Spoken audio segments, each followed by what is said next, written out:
There's a silence around suicidal thoughts that make them even heavier.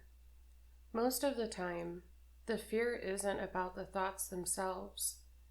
It's the fear of what will happen if we say them out loud. Today's letter is one of those silences, broken. I want to introduce something new here, a series called Letters We Lived Through.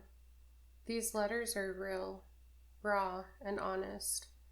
They come from moments when life felt unbearable, when someone thought they couldn't keep going. We live in silence with suicidal thoughts. Often, we keep them hidden because we're afraid of being judged, labeled, or treated like we're broken or a risk.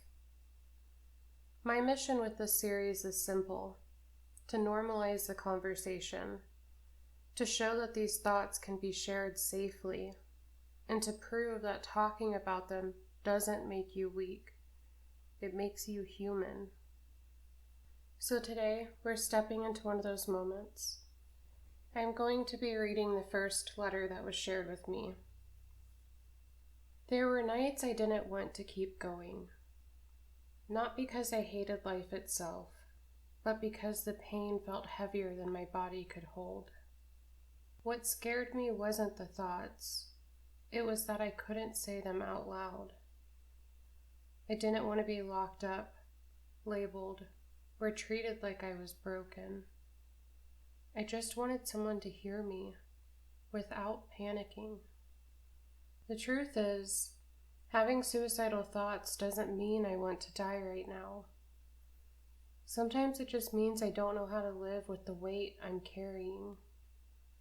What I needed most was compassion, not fear, not judgment, but a safe place to say, I'm struggling and I need someone to sit with me in it.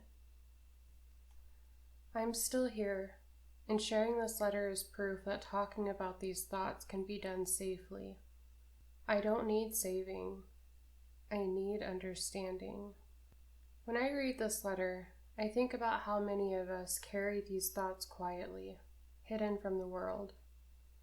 We tell ourselves that we have to manage it alone, that no one could understand, that we'll be judged or labeled or treated as a risk. But the reality is, talking about suicidal thoughts doesn't make someone weak. It makes someone human, vulnerable, and brave. It's okay to admit you're struggling, and it's okay to ask for help. It's okay to just need someone to sit with you for a moment, without trying to fix you, without panicking, and without judgment. Because sometimes, what keeps us alive isn't a solution or an answer. It's the knowledge that someone is willing to see us, hear us, and sit with us in our pain. If you're listening to this and carrying thoughts like these, know this: you are not broken. You are not alone.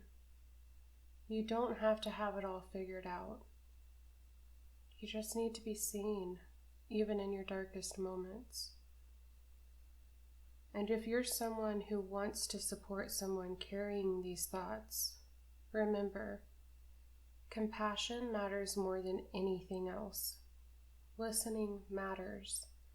Sitting with someone and just letting them be human, that matters.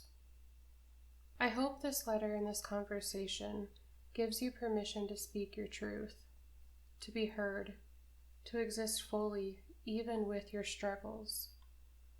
Thank you for listening to the first episode of this series, Letters We Lived Through. I will be sharing letters weekly so that we can break the stigma around suicidal thoughts and we can end the silence. You are seen, you are heard, and you are not alone.